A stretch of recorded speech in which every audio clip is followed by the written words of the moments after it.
safety and operational issues as we get underway. Life jackets, they are on board. They are underneath the seats you're seated on. You do not need to don those. They are only there in case of emergency. Once we get out of the marina here into the river channel, you are free to move about the boat. Please, though, stay within the blue area. Don't lean way out over the sides or sit on the back of the boat. When we get to the picnic area where you guys get to get out and stretch your legs, please come up and use the stairs to disembark the boat. It is much safer rock because there was not a lot of life on the planet 1,300,000,000 years ago. Some of the oldest rock in the area, and besides what we see above ground, it drops down another 2,500 vertical feet. This tour you're on, it was started by Nicholas Hilger. He came to the area from Minnesota. He brought a wagon train of young families wanting to homestead in the area. Hilger, he wanted in on the gold rush. Nicholas, he quickly discovered gold mining, very hard work, not much return. So he decided it would be easier and more profitable to feed the miners than to be a miner. He established that beautiful little ranch in Redford on the way to the marina in 1873. That is from the inside, leaving all the opening. There has been no blasting, no mining, no work of any kind in this canyon. What you're seeing today, it is 100% natural. So these are juveniles, and as dark as they are, I would say they're thousands of bats migrate out of this canyon into the lake to feed. It is quite the spectacle. Two predominant trees you're going to see today. Long needle tree, it is the Ponderosa Pine State Tree of Montana. Short needle tree next to it, that is your Douglas fir. You might know that better as your Christmas tree. We have berry producing bushes, primarily cherries, white-throated swift. One of the things that I personally appreciate about all the bats and swallows in the canyon, as long as you're with me on SAC today, you will not be bit by a mosquito. So when we started out, I said that the rock here was formed in a vast, shallow sea down by the equator. So some of you might be wondering, what are we doing halfway to the North Pole? Well, that is explained by plate tectonics. Our continents, they drift around on the magma center of our Earth, drift around, break apart occasionally, they collide. 75 million years ago, the North American plate collided with the Pacific plate. Pacific plate was denser, so it subducted, went underneath, shoved that North American plate right on top of it, and that is what gave rise to the Rocky Mountains. It's called the laramide orogeny, the building of mountains. So the horizontal layers that we rudely got interrupted by the eagles, you look to your left, they're now vertical ridges. West Coast is rising, the East Coast is sinking to this day. There's also a bend or a curve to that rock. Geologists call that folded rock. What was going on? There was so much heat and pressure. When those giant continents were grinded together, that rock actually became malleable, like clay or Play-Doh. So as soon as it pushed out of the ground, gravity was trying to send it right back from where it came. We're traveling through a beautiful section of the Rockies today. These, they're the big belts. The big belts of the Rocky Mountains.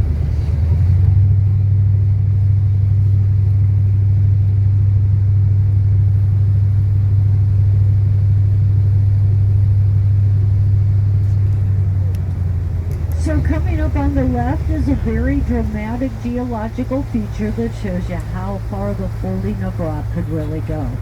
Thin layer pointing toward the river is actually the surface limestone, used to be on top. Older, thicker piece, it went vertical and continued right on around. You can see as we pass by the end, there is no break to that rock fire. They would have that fire contained by 10 o'clock the next morning. So they jumped and they landed high around the bend over on the left-hand side of the gulch. Fire was bright.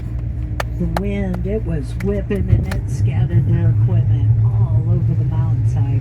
Parachute for the radio didn't deploy. That radio crashed to the ground and broke the two Rocky Mountains pulling apart.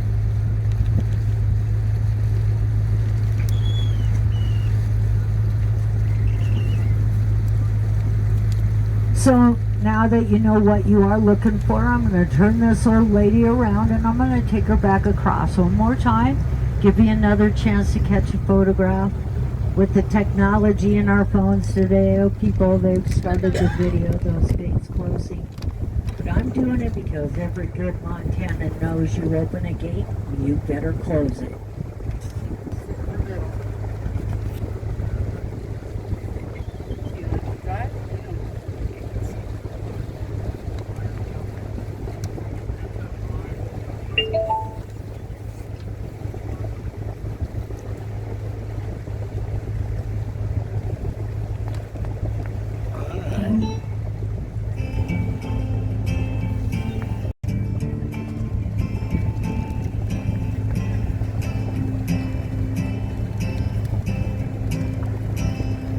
My name's Dodge.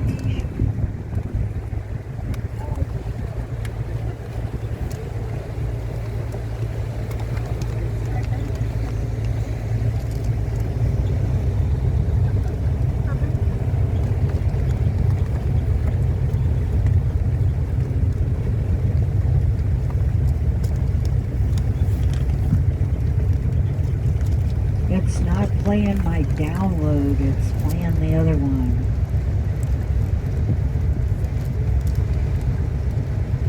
We'll see if it comes back up.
last of Hilger's features that I have for you on the return is up on the left-hand side of the boat, out in front of us.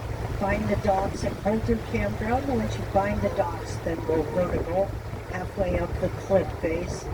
You're going to see another natural arch just above the tree line. Once you find that opening with the sun shining through it, make your way toward the river to the pinnacle of rock.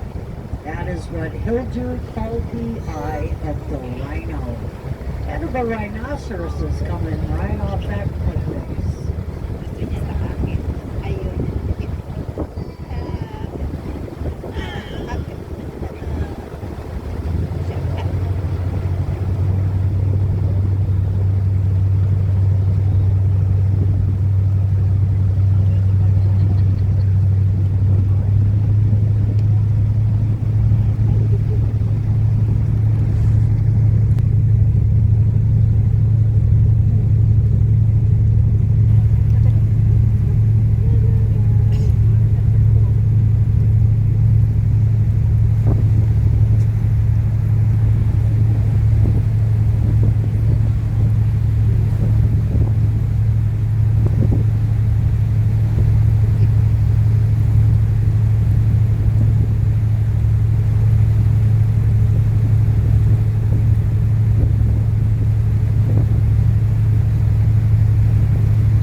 features that I have for you on the return. Off on the right-hand side of the boat this time. Find that cliff face out in front of us that we went fairly close to on our way up. Then just go over to the right into the middle of that cliff in the shade above the tree line. You're going to see a large oval opening, two smaller indentations above it. That's what Hilger called the Canyon Monster. Now, kids are not too impressed with our monster these days. In the 13 years I've been out here, that has gone from Canyon Monster to Kermit the Frog to Bart Simpson, Wilson, the volleyball from the Tom Hanks movie.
here at that time. This was a hayfield. This was free flowing.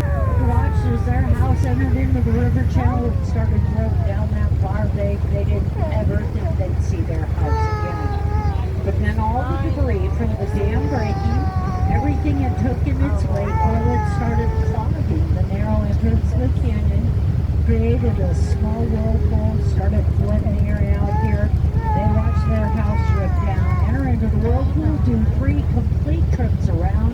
Then it got thrown off on the floodwaters over by American Bar, floated across the floodwaters, got back in the river channel. That house, it was headed right back to the ranch. Well, as it crossed the ranch, that house came to a dead stop. They had no idea what was going on. But they weren't going to ask many questions. Man, they had their house back in one piece. So after the floodwaters receded, they came down, mucked out some of the mud, and there was a fence post sticking out of the floorboards. And not only had that fence post stopped that house, it stopped it within 10 feet of its original foundation. Well, they were truly grateful, leveled that old house up, mucked it out, cleaned it up, cut off the fence post, hung it on the wall as a conversation piece, lived in the house for another 6 months. Why, they built the stone houses you guys saw on your way in on the other side of the road, away from the river's edge. Well, I have to be honest, I don't know if that story Brian told is 100% true. He was known to tell a tale or two, but there is one thing Brian Hilger always told me that I do believe is true. Brian Hilger always told me that's the best dam story in the state of Montana. On behalf of Gates and Mountain Boat Club, I want to thank you for spending a couple hours with us. A portion of your ticket sales goes to help us give those 4th graders that free tour. Every year, the Boat Club also makes a contribution to the Montana Land Alliance, the entity that helps landowners put easements on their property. Now, we are a nonprofit. The rest, it goes back into the business. It's a bit of a pricey enterprise. If anyone on board has ever owned a boat, you know boat is just an acronym for bust out another 1,000. People too have carried on Hilger's tradition, and we hope to do it for years to come. Again, my name was Kari. Been a pleasure being your captain and guide. Enjoy the rest of your weekend here. Oh, thank you. Thank you. Enjoy the rest of your weekend when you're out there. Be safe, be kind.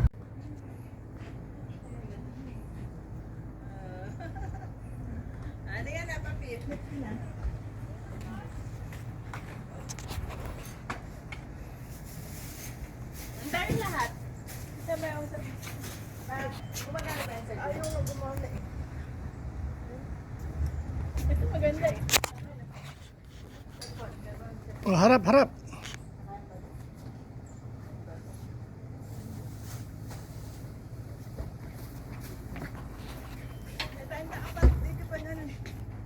Timer mo na lang.